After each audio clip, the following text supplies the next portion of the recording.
Hello everyone, कैसे हैं आप सब। तो आज की इस क्लास में आप सबकी डिमांड पर क्लास 12 साइकोलॉजी का 70 वाले प्रश्न लेकर आ चुका हूं। जी हाँ, तो इस क्लास में जितनी प्रश्न लेकर आया हूं आपको कल के एग्जाम में देखने को मिलेगा, इसलिए आप लोग इस क्लास को बिल्कुल भी इसकी मत कीजिएगा। आपको पूरे क्लास को देखना है और साथ साथ में आपको याद करते चलना है, क्योंकि मैं जितने भी क्वेश्चन को लेकर आया हूँ आपको कल यही सब प्रश्न देखने को मिलेगा। और आपने अभी तक चैनल को सब्सक्राइब नहीं किया तो सब्सक्राइब कर लेना, क्योंकि आप सबके लिए इस चैनल पर वही क्वेश्चन को लेकर आता हूँ जो आपको एग्जाम में देखने को मिलेगा। इसलिए आप लोग सब्सक्राइब करिए, बेल आइकन को प्रेस कर लीजिए और अभी आपको क्लास को पूरा देखना है। यहाँ पे जो फर्स्ट क्वेश्चन स्क्रीन पे आ चुका है, देखिए फर्स्ट क्वेश्चन में क्या पूछा गया, साथ साथ में आंसर पता होगा तो आप लोग आंसर देने की भी कोशिश कीजिए। निम्नलिखित में से कौन सामाजिक प्रतिबल है, इनमें से कौन सामाजिक प्रतिबल है आप सबको बताने हैं। बिल्कुल यहाँ पे वन में ऑप्शन नंबर डी हो जाएगा, नहीं विवाह विच्छेद। अब बढ़ते हैं हम लोग क्वेश्चन नंबर 2 की ओर। तो क्वेश्चन नंबर 2 में क्या पूछा गया देखिए, और साथ साथ में आप लोग याद करते चलिए। यहाँ पे 2 में पूछा गया है कि इनमें कौन असामान्यता के जैविकीय कारक नहीं है। तो कौन असामान्यता के जैविकीय कारक नहीं है, यहाँ पे 2 में हो जाएगा ऑप्शन नंबर बी, यानी आरंभिक बंचन। तो आप देख लेते हैं हम लोग क्वेश्चन नंबर 3 को। जी हाँ, तो 3 को देखिए, 3 में क्या पूछा गया है, साथ साथ में आप लोग याद भी करते चलिए। पूछा गया है कि ICD-10 प्रस्तुत किया गया। तो ICD-10 किसके द्वारा प्रस्तुत किया गया, यहाँ पे 3 में हो जाएगा ऑप्शन नंबर सी, यानी विश्व स्वास्थ्य संगठन द्वारा, यानी WHO के द्वारा प्रस्तुत किया गया है। चलिए बढ़ते हैं हम लोग क्वेश्चन नंबर 4 की ओर। जी हाँ, 4 भी आ चुका है स्क्रीन पे। पूछा गया है कि द्विध्रुवीय विकार के दो ध्रुव हैं। तो कौन कौन से दो ध्रुव हैं द्विध्रुवीय विकार के, तो यहाँ पे 4 में हो जाएगा ऑप्शन नंबर बी, यानी उन्माद तथा विषाद। तो बढ़ते हैं हम लोग क्वेश्चन नंबर 5 की ओर। तो क्या पूछा गया क्वेश्चन नंबर 5 में, देखिए पूछा गया है कि इनमें से कौन मनोविश्लेषण विधि से संबंधित नहीं है। तो कौन नहीं है, तो यहाँ पे 5 में राइट आंसर हो जाएगा ऑप्शन नंबर बी, यानी क्रमिक विसंवेदीकरण। अब बढ़ते हैं हम लोग क्वेश्चन नंबर 6 की ओर। जी हाँ, तो 6 में क्या पूछा गया, चलिए क्वेश्चन आ चुका है स्क्रीन पे। पूछा गया है कि पतंजलि के प्रसिद्ध योग सूत्र में योग के मार्ग हैं। तो कितने योग के मार्ग हैं, यहाँ पे 6 में राइट आंसर हो जाएगा ऑप्शन नंबर सी, यानी 8। अब बढ़ते हैं हम लोग क्वेश्चन नंबर 7 की ओर। जी हाँ, 7 भी आ चुका है। पूछा गया है कि मनोवृत्ति परिवर्तन प्रक्रिया में संज्ञानात्मक विसंवादिता का संपर्तीय प्रतिपादन किया। तो किसने प्रतिपादन किया, यहाँ पे आप सबको बताने हैं। बिल्कुल यहाँ पे 7 में हो जाएगा ऑप्शन नंबर सी, यानी लियोन फेस्टिंगर ने। अब बढ़ते हैं हम लोग क्वेश्चन नंबर 8 की ओर। और जो भी क्वेश्चन में लेकर आए हो आपको सीधे क्वेश्चन पेपर में इसे क्वेश्चन देखने को मिलेगा, इसलिए आप लोग बिल्कुल भी क्लास को मत छूलेगा, पूरे क्लास को देखिएगा आप लोग। यहाँ पे 8 में पूछा गया है कि एक सामाजिक समूह की संरचना के लिए कम से कम कितने सदस्यों की आवश्यकता है। तो कितने सदस्यों की आवश्यकता है, यहाँ पे 8 में हो जाएगा ऑप्शन नंबर ए, यानी 2। तो अब देख लेते हैं हम लोग क्वेश्चन नंबर 9 को। 8 हो चुका है, अब 9 को देखिए। 9 में पूछा गया है कि फ्राइड के अनुसार मन का आकारात्मक मॉडल है। तो क्या मन का आकारात्मक मॉडल है, तो यहाँ पे 9 में हो जाएगा ऑप्शन नंबर सी, यानी अर्धचेतन। अब बढ़ते हैं हम लोग क्वेश्चन नंबर 10 की ओर। जी हाँ, तो 10 भी स्क्रीन पे आ चुका है। पूछा गया है कि किसने कुंठा आक्रामकता सिद्धांत का प्रतिपादन किया है। तो किसने किया है, तो यहाँ पे 10 में हो जाएगा ऑप्शन नंबर डी, यानी मिलर तथा डोलार्ड ने। अब बढ़ते हैं हम लोग क्वेश्चन नंबर 11 की ओर। यहाँ पे आ चुका है स्क्रीन पे क्वेश्चन। पूछा गया है कि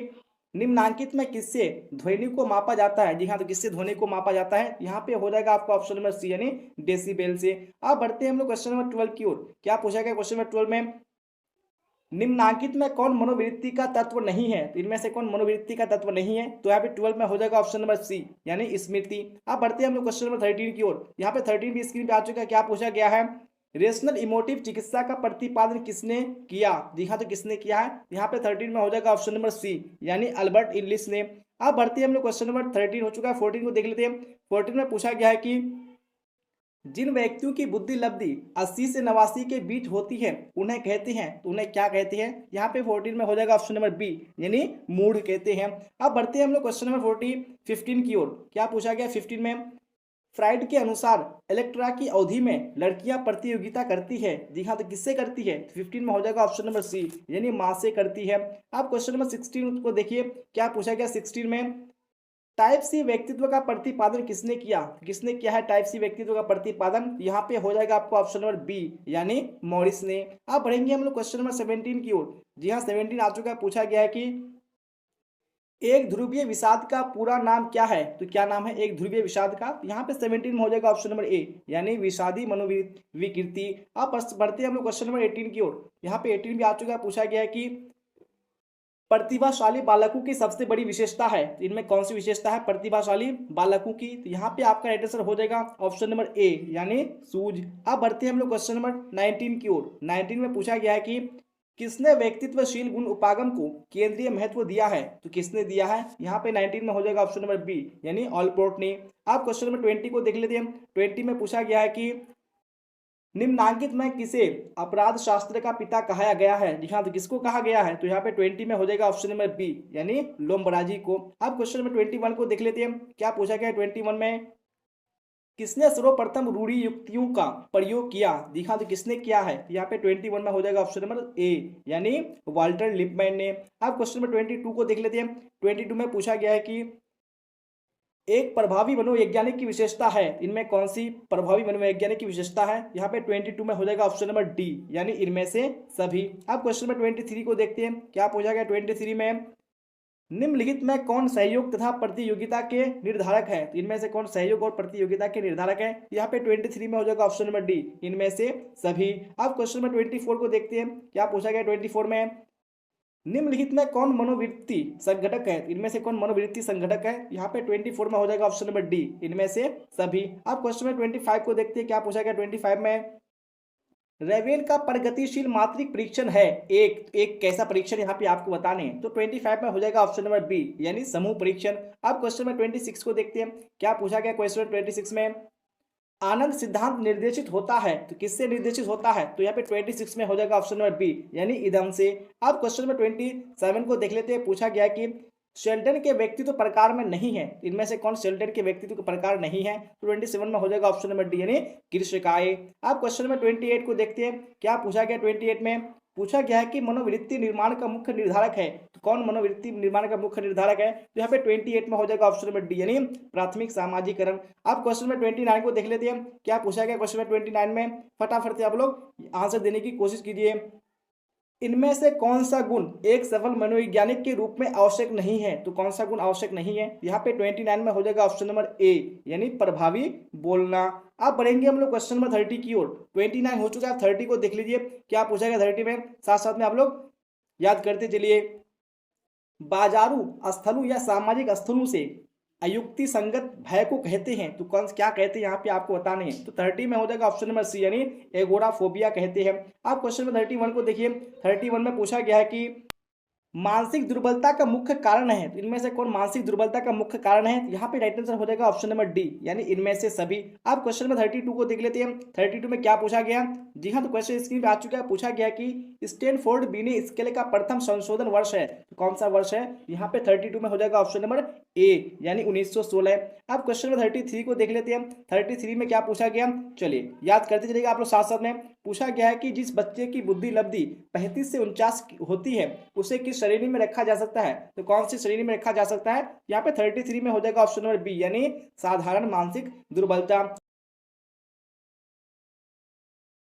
चलिए यहाँ पे क्वेश्चन स्क्रीन पे आ चुका है। पूछा गया है कि सीखने के सिद्धांत का प्रयोग होता है, तो किस चिकित्सा में सीखने के सिद्धांत का प्रयोग होता है? तो यहाँ पे 34 में हो जाएगा ऑप्शन नंबर ए, यानी व्यवहार चिकित्सा में। अब बढ़ते हैं हम लोग क्वेश्चन नंबर 35 की ओर। 35 भी आ चुका है। पूछा गया है कि मानसिक उम्र मापक है, तो किसका मानसिक उम्र मापक है यहाँ पे आप सबको बताने हैं? तो बिल्कुल यहाँ पे 35 में हो जाएगा ऑप्शन नंबर बी, यानी बुद्धि के निरपेक्ष स्तर का। अब बढ़ते हैं हम लोग क्वेश्चन नंबर 36 की ओर। 36 भी स्क्रीन पे आ चुका है। पूछा गया है कि पूर्वाग्रह एक प्रकार है डैश का, तो किसका पूर्वाग्रह एक प्रकार है? यहाँ पे 36 में हो जाएगा ऑप्शन नंबर ए, यानी मनोवृत्ति का। आप क्वेश्चन नंबर 37 को देख लेते हैं। 37 में पूछा गया है कि समूह संरचना का तात्पर्य है, तो क्या है समूह संरचना का तात्पर्य? 37 में हो जाएगा ऑप्शन नंबर डी, इनमें से सभी। आप क्वेश्चन नंबर 38 को देख लेते हैं। 38 में पूछा गया है कि निम्नलिखित में से कौन प्रतिरक्षा मनोरचना है? तो कौन प्रतिरक्षा मनोरचना है? यहाँ पे 38 में हो जाएगा ऑप्शन नंबर डी, यानी इनमें से सभी। अब नेक्स्ट क्वेश्चन, क्वेश्चन नंबर 39 को देखते हैं। 39 में पूछा गया है कि सृजनात्मकता की अवस्थाओं के प्रसंग में कौन सा बेमेल पद है? तो कौन सा बेमेल पद है? तो यहाँ पे 39 में राइट आंसर हो जाएगा ऑप्शन नंबर ए, यानी अभिप्रेरणा। अब क्वेश्चन नंबर 40 को देखते हैं। क्या पूछा गया क्वेश्चन 40 में? पूछा गया कि बुद्धि के द्विकारक सिद्धांत का प्रतिपादन किसने किया? तो किसने किया है? यहाँ पे 40 में राइट आंसर हो जाएगा ऑप्शन नंबर ए, यानी चार्ल्स स्पियरमैन। अब क्वेश्चन नंबर 41 को देखते हैं। 41 में पूछा गया कि जीवन मूल प्रवृत्ति संप्रत्यय के प्रतिपादक हैं, तो कौन है इसके प्रतिपादक? 41 का हो जाएगा ऑप्शन नंबर सी, यानी सिगमंड फ्राइड। अब क्वेश्चन नंबर 42 को देख लेते हैं। 42 में पूछा गया है कि भीड़ का व्यवहार है, तो कैसा व्यवहार है भीड़ का? तो यहाँ पे हो जाएगा ऑप्शन नंबर ए, यानी अविवेकी। अब बढ़ते हैं हम लोग क्वेश्चन नंबर 43 की ओर। 43 में पूछा गया है कि विश्व मानसिक स्वास्थ्य दिवस मनाया जाता है तो कौन से डेट को मनाया जाता है? यहाँ पे 43 में हो जाएगा ऑप्शन नंबर ए, यानी 10 अक्टूबर को। आप क्वेश्चन नंबर 44 की ओर बढ़ेंगे। पूछा गया है कि प्रतिबल का नकारात्मक पहलू है, तो प्रतिबल का नकारात्मक पहलू क्या हो जाएगा? यहाँ पे हो जाएगा आपका ऑप्शन नंबर बी, यानी डिस्ट्रेस। अगर आपको पूछेगा कि प्रतिबल का सकारात्मक पहलू क्या है, यहाँ पे हो जाता है यूस्ट्रेस। सकारात्मक पूछेगा तो यानी क्या हो जाएगा? यूस्ट्रेस, और नकारात्मक पूछेगा तो डिस्ट्रेस हो जाएगा। अब बढ़ते हैं हम लोग क्वेश्चन नंबर 45 की ओर। 45 में पूछा गया है कि इनमें से कौन मादक द्रव्य नहीं है, तो कौन से यहाँ पे मादक द्रव्य नहीं है? तो यहाँ पे 45 में हो जाएगा आपका ऑप्शन नंबर ए, यानी कॉफी। अब बढ़ेंगे हम लोग क्वेश्चन नंबर 46 की ओर। जी हाँ, तो 46 भी आ चुका है स्क्रीन पे। पूछा गया है कि योग एक है तो ये कैसी चिकित्सा है, यहाँ पे आपको बताने हैं। यहाँ पे हो जाएगा आपका ऑप्शन नंबर बी, यानी योग एक वैकल्पिक चिकित्सा है। अब बढ़ते हैं हम लोग क्वेश्चन नंबर 47 की ओर। जी हाँ, तो 47 में पूछा गया है कि समय प्रबंध कौशल है, यहाँ पे बताने की कैसा कौशल है? बिल्कुल 47 का हो जाएगा ऑप्शन नंबर बी, यानी वैयक्तिक कौशल है। अब क्वेश्चन नंबर 48 की ओर देख लेते हैं हम लोग। क्या पूछा गया 48 में? आक्रमण के मूल प्रवृत्ति सिद्धांत का प्रतिपादन किसने किया? जी हाँ, तो किसने किया है? यहाँ पे 48 में हो जाएगा ऑप्शन नंबर सी, यानी सिगमंड फ्राइड ने किया है। अब क्वेश्चन नंबर 49 को देख लेते हैं। 49 में पूछा गया है कि संवेगात्मक बुद्धि पद का प्रतिपादन किसके द्वारा किया गया है? तो किसके द्वारा किया गया है संवेगात्मक बुद्धि पद का प्रतिपादन? यहाँ पे 49 में हो जाएगा ऑप्शन नंबर बी, यानी सैलोवो तथा मेयर के द्वारा। अब बढ़ते हैं हम लोग क्वेश्चन नंबर 50 की ओर। जी हाँ, तो 50 भी स्क्रीन पे आ चुका है। पूछा गया है कि प्राथमिक मानसिक योग्यता का सिद्धांत किसने प्रस्तुत किया? तो किसने प्रस्तुत किया है यहाँ पे बताने हैं। तो 50 में बिल्कुल ऑप्शन नंबर सी करेक्ट हो जाएगा, नहीं थर्स्टन ने। तो बढ़ते हैं आप लोग क्वेश्चन 51 की ओर, और आप लोग देखिए 51 में कौन सा ऑप्शन राइट होगा, फटाफट से आप लोग कमेंट बॉक्स में बताइए। पूछा गया है कि किसने आत्मसिद्धता की अवधारणा को प्रस्तुत किया? तो किसने किया है? यहाँ पे 51 में राइट आंसर हो जाएगा ऑप्शन नंबर बी, यानी रोजर्स, यानी कार्ल रोजर्स ने। अब बढ़ते हैं हम लोग क्वेश्चन नंबर 52 की ओर। तो 52 भी आ चुका है। पूछा गया कि सामूहिक और चेतन के विषय को कहा जाता है तो क्या कहा जाता है? 52 में यहाँ पे राइट आंसर हो जाएगा ऑप्शन नंबर ए, यानी मनोग्रंथि कहा जाता है। अब क्वेश्चन 53 को देख लीजिए। 53 में पूछा गया है कि एनोरेक्सिया नर्वोसा की विशेषता होती है तो क्या होती है एनोरेक्सिया नर्वोसा की? यहाँ पे 53 में हो जाएगा ऑप्शन नंबर सी, यानी अपर्याप्त भोजन से वजन में कमी। अब बढ़ते हैं हम लोग क्वेश्चन नंबर 54 की ओर। यहाँ पे 54 भी स्क्रीन पे आ चुका है। देखिए पूछा गया है कि विचारों, प्रेरणाओं, आवश्यकताओं एवं उद्देश्यों के परस्पर विरोध के फलस्वरूप पैदा हुई विक्षोभ या तनाव की स्थिति क्या कहलाती है? तो क्या कहलाती है? यहाँ पे 54 में हो जाएगा ऑप्शन नंबर ए, यानी द्वंद्व कहलाती है। अब बढ़ते हैं हम लोग क्वेश्चन नंबर 55 की ओर। 55 भी स्क्रीन पे आ चुका है, देखिएगा और साथ साथ में आप लोग याद करने की कोशिश कीजिएगा, क्योंकि आपको एग्जाम में क्वेश्चन आए तो आपको बिल्कुल भी गलत नहीं करना है। पूछा गया है कि पर्यावरण के संदर्भ में कौन कथन सही है? तो कौन सा कथन सही है पर्यावरण के संदर्भ में? यहाँ पे 55 में हो जाएगा ऑप्शन नंबर डी, यानी पर्यावरण से तात्पर्य उपयुक्त सभी पहलुओं से होता है। तो अब बढ़ते हैं हम लोग क्वेश्चन नंबर 56 की ओर। यहाँ पे 56 को देखिए क्या पूछा गया, साथ साथ में आप लोग याद भी कीजिए। कोलाहल की विशेषताओं में किसे शामिल नहीं किया जा सकता है? तो किसको शामिल नहीं किया जा सकता है? यहाँ पे 56 में हो जाएगा ऑप्शन नंबर डी, यानी क्रमबद्धता को। तो अब बढ़ते हैं हम लोग क्वेश्चन 57 की ओर। जी हाँ, तो क्वेश्चन 57 को देखिए, फिर साथ साथ में आप लोग आंसर दीजिए कौन सा ऑप्शन राइट होगा। पूछा गया कि अंत्योदय का उद्देश्य क्या है? तो क्या होता है अंत्योदय का उद्देश्य? यहाँ पे 57 में हो जाएगा ऑप्शन नंबर सी, यानी गरीबों की संपन्नता स्तर का बढ़ाना। अब बढ़ते हैं हम लोग क्वेश्चन नंबर 58 की ओर। 58 में पूछा गया कि सामान्य अनुकूलन संलक्षण के संपर्तियों को किसने प्रस्तुत किया है? तो किसने प्रस्तुत किया है? यहाँ पे 58 में हो जाएगा ऑप्शन नंबर बी, यानी हंस सेलिए ने। अब बढ़ते हैं हम लोग क्वेश्चन नंबर 59 की ओर। जी हाँ, 59 भी स्क्रीन पे आ चुका है। पूछा गया है कि मनोवृत्ति परिवर्तन के द्विस्तरीय संपर्तीय किसने प्रस्तावित किया? तो किसने प्रस्तावित किया है? यहाँ पे 57 में हो जाएगा ऑप्शन नंबर बी, यानी एस एम मोहसिन ने। अब बढ़ते हैं हम लोग क्वेश्चन नंबर 60 की ओर। यहाँ पे 60 भी स्क्रीन पे आ चुका है। पूछा गया कि परामर्श का उद्देश्य होता है। जी हाँ, तो क्या होता है परामर्श का उद्देश्य? यहाँ पे 60 में हो जाएगा ऑप्शन नंबर डी, यानी इनमें से सभी। अब क्वेश्चन में 61 को देख लेते हैं। क्या पूछा गया 61 में? पूछा गया है कि थर्स्टन के अनुसार बुद्धि में कितने प्राथमिक मानसिक योग्यताएं उपस्थित होती है? तो कितनी होती है? यहाँ पे 61 का हो जाएगा आपका ऑप्शन नंबर सी, यानी 7। तो अब बढ़ते हैं हम लोग नेक्स्ट क्वेश्चन, क्वेश्चन 62 की ओर। यहाँ पे 62 भी स्क्रीन पे आ चुका है। देखिए 62 में क्या पूछा गया और याद करने की भी कोशिश कीजिए। पूछा गया है कि किसने आदर्श सकारात्मक आदर का संपर्तीय दिया है? तो किसने दिया है? तो यहाँ पे 62 में हो जाएगा ऑप्शन नंबर सी, यानी रोजर्स ने। आप क्वेश्चन नंबर 63 को देख लेते हैं। पूछा गया है कि निम्नांकित में कौन बुलिमिया विकार है? तो कौन बुलिमिया विकार है? तो यहाँ पे 63 में हो जाएगा ऑप्शन नंबर डी यानी भोजन विकार। अब बढ़ते हैं हम लोग क्वेश्चन नंबर 64 की ओर। 64 भी आ चुका है। पूछा गया है कि किसी सामान्य प्रक्रिया को असामान्य रूप से बार बार दोहराने की विधि को कहते हैं। जी हाँ, तो क्या कहते हैं? यहाँ पे 64 में हो जाएगा ऑप्शन नंबर डी यानी मनोग्रसित बाध्यता कहते हैं। अब क्वेश्चन नंबर 65 की ओर बढ़ती है। 65 में पूछा गया है कि मनोविश्लेषणात्मक चिकित्सा के संबंधित है, तो किससे संबंधित है? यहाँ पे 65 में हो जाएगा ऑप्शन नंबर बी यानी फ्राइड से संबंधित है। अब क्वेश्चन नंबर 66 को देख लेते हैं। क्या पूछा गया 66 में? सेवार्थी केंद्रित चिकित्सा को किसने प्रतिपादित किया? किसने प्रतिपादित किया है? तो यहाँ पे 66 में हो जाएगा ऑप्शन नंबर सी यानी कार्ल रोजर्स ने। अब क्वेश्चन नंबर 67 की ओर देख लेते हैं। क्या पूछा गया 67 में? पतंजलि का नाम का संबंध है, तो किससे पतंजलि का नाम का संबंध है? यहाँ पे 67 में हो जाएगा ऑप्शन नंबर सी यानी योग से। अब बढ़ते हैं हम लोग क्वेश्चन नंबर 68 की ओर। पूछा गया है कि निम्नांकित में से कौन सा कथन सही है? इनमें से कौन सा कथन सही है? 68 में हो जाएगा ऑप्शन नंबर बी यानी मनोवृत्ति अर्जित होती है।